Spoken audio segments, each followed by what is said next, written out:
अस्सलामुअलैकुम दोस्तों, आज हम आपको जिस मुल्क की सैर करवाने जा रहे हैं इसे तारीखी लिहाज से बहुत अहमियत हासिल है।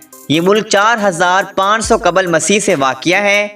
इस मुल्क का नाम उर्दून है। 7000 कबल मसीह में इस मुल्क पर सिर्फ चंद इंसानों ने एक बस्ती कायम की जो एक मुल्क बनकर वजूद में आई, जिसका नाम उर्दून रहा। तो प्यारे व्यूअर्स, आज की वीडियो बहुत ही इंफॉर्मेटिव होने वाली है। आपसे गुजारिश की जाती है बराह करम हमारे YouTube चैनल एक्सप्लोर वर्ल्ड को ज़रूर सब्सक्राइब करें। शुक्रिया। चलें अपने सफ़र का आगाज़ करते हैं।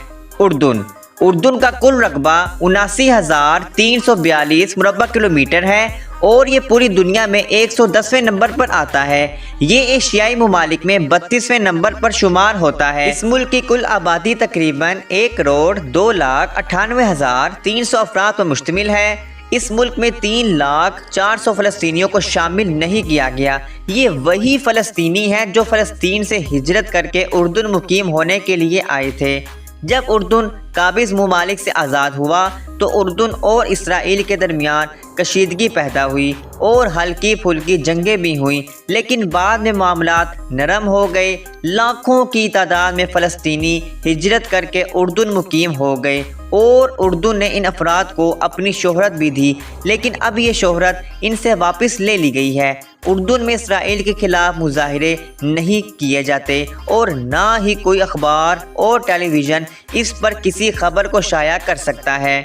इसराइल करीबी ममालिक को फंडिंग भी जारी करता है ताकि हमसाया ममालिक इसके दोस्त बन जाएं। आबादी के लिहाज से ये मुल्क पूरी दुनिया में 27वें नंबर पर आता है। प्यारे व्यूअर्स, अमान शहर मुल्क उर्दून का सबसे बड़ा शहर है और इस मुल्क का दारहुकूमत होने का एजाज़ भी रखता है।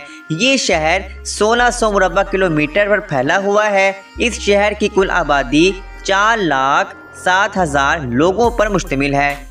प्यारे वीवर्स, अगर बात करें इस्लामी तारीख की तो उर्दून में माउंट नेबो को ख़ास मुकाम हासिल है, क्योंकि ये वही जगह है जहाँ हज़रत मूसा अलैहिस्सलाम ने वफ़ात पाई और ये वही सरज़मीन है जहाँ हज़रत अय्यूब अलैहिस्सलाम को आजमाइश में डाला गया। इस मुल्क में एक दरख्त भी आज मौजूद है जहाँ मुल्क शाम के सफ़र पर हज़रत मोहम्मद मुस्तफ़ा सल्लल्लाहु अलैहि वसल्लम इसके नीचे आराम फरमाया करते थे।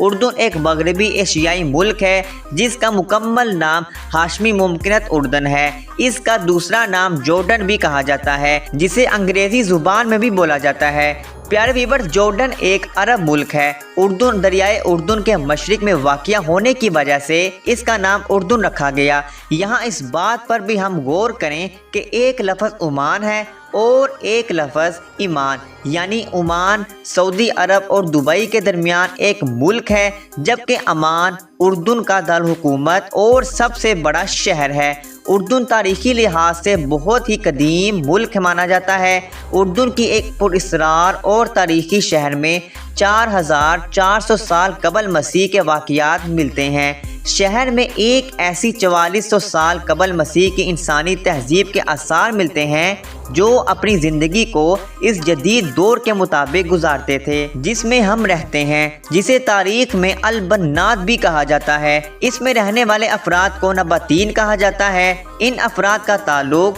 अरब कबाइल से है। ये लोग मेहनत में इतने सख्त और हुनर में इतने माहिर थे कि उन्होंने पहाड़ों को तराश कर घर बनाए जो आज भी असल हालत में मौजूद हैं। इंसानी अकल उस वक़्त दंग हुई जब पानी ज़ख़ीरा करने के लिए और बैठने के लिए बनी बैठक देखी गई। कदीम ज़माने में इन पत्थरों के घरों को पेटर कहा जाता था और आज भी इन्हें बीटर के नाम से ही पुकारा जाता है और जाना जाता है। सिर्फ नबातीन कबाइल ही नहीं बल्कि अरब के बेशुमार कबाइल यहाँ पर आबाद हो चुके थे اور اس تہذیب سے وابستہ تھے۔ زمانہ قدیم میں مصری فرعونوں کی جانب سے ان شہر پر قبضہ کر لیا گیا اور اس شہر پر فرعونوں کی حکومت قائم ہو چکی۔ دوسری جانب مصر اور روم کے درمیان تجارت بھی اسی شہر سے ہوا کرتی تھی۔ 1934 عیسوی میں یہاں اشوری حکومت قائم ہوئی۔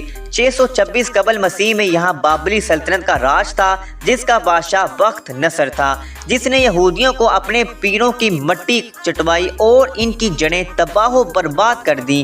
بخت نصر کے بعد صلاح الدین ایوبی اور اس کے بعد ہٹلر نے ان یہودیوں کو تاریخ میں اچھی طرح ذلیل و خوار کیا۔ ان کا ایسا حشر کیا کہ ان کی آنے والی نسلیں بھی یاد رکھیں گی، اور یہاں پر سکندر اعظم کی حکومت قائم ہوئی، جس نے یونانیوں کی حکومت قائم کی۔ سکندر اعظم کی وفات کے بعد اس کی سلطنت اس کے بیٹوں نے سنبھال لی اور ان پر رومی سلطنت غالب آ گئی، اور رومیوں نے مصر، شام اور دوسرے بہت سے ممالک کو اس سلطنت کا حصہ بنا لیا۔ اس کے بعد سسانیوں نے رومی سلطنتوں کا خاتمہ کر دیا اور 634 عیسوی میں حضرت ابو بکر صدیق رضی اللہ تعالی عنہ کی قیادت میں اسلامی لشکر نے شام کی عظیم الشان فتح پر جشن منایا۔ اس عظیم الشان ہونے والی فتح میں شام، فلسطین، اردن اور لبنان کے بہت سارے علاقے موجود تھے۔ برطانیہ سے آزادی کے بعد شاہ عبداللہ اول ملک کے بادشاہ مقرر ہوئے، اور اب شاہ عبداللہ کے دوسرے بیٹے کی حکومت ہے۔ اردن دنیا کی چوتھی سب سے مضبوط کرنسی اردن دینار ہے۔ اردن کرنسی اتنی مضبوط ہونے کے باوجود اس ملک میں غربت کی شرح 16% اور بے روزگاری کی شرح 35% ہے۔ ملک کی آمدنی 40% زراعت سے منسلک ہے، 30% انڈسٹری سے، اور باقی 30% سرکاری اور غیر سرکاری اداروں سے پورا کیا جاتا ہے۔ پیارے ویورز، اردن ایک عرب ممالک ہے اور اس میں ہر طرف صحرا موجود ہے، تو خیال میں تو آتا ہی ہوگا کہ یہاں پر تیل اور گیس وافر مقدار میں ہوگی، تو ایسا بالکل بھی نہیں ہے، بلکہ اردن کو گیس اور تیل کی کمی پورا کرنے کے لیے دوسرے ممالک سے تیل درآمد کرنا پڑتا ہے۔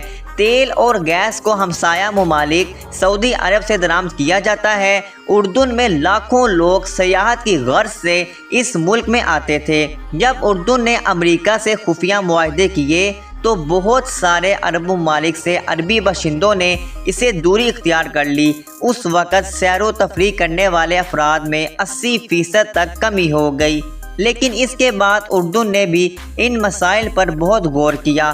اردن کا شمار ان ممالک میں ہوتا ہے جہاں پانی کی شدید کمی واقع ہے۔ اس ملک میں لکڑی اور جنگلات کی پیداوار بہت کم ہے، البتہ اردن ملک میں قدرتی خزانوں میں یورینیم کی مقدار زیادہ پائی جاتی ہے۔ نمک، پوٹاشیم اور دیگر معدنیات اس ملک کے سینے میں وافر مقدار میں موجود ہوتے ہیں۔ یہ ملک فاسٹ فوڈ کے حوالے سے پوری دنیا میں پہلے نمبر پر آتا ہے۔ اگر اس وقت تمام اسلامی ممالک ایک جان ہو جائیں تو ان یہودیوں میں ظلم و ستم کرنے کی جرت پیدا ہی نہیں ہوگی، لیکن آج جتنے بھی عرب ممالک ہیں وہ اپنی بادشاہت کے مزے لے رہے ہیں، اور فلسطین جیسے ملک کے مظلوم بچے انہیں پکار رہے ہیں، لیکن انہیں تو اپنی عیاشی کے علاوہ کچھ اور چیز دکھتی ہی نہیں۔ تو پیارے ویورز، یہ تھی اردن ملک کی ایک شاندار اور منفرد سی سیر۔ امید ہے آپ لوگوں کو ویڈیو بہت پسند آئی ہوگی۔ ہمارے یوٹیوب چینل ایکسپلور ورلڈ کو ضرور سبسکرائب کریں۔ ملتے ہیں کسی نئی دوسرے سفر میں، تب تک کے لیے اللہ نگہبان۔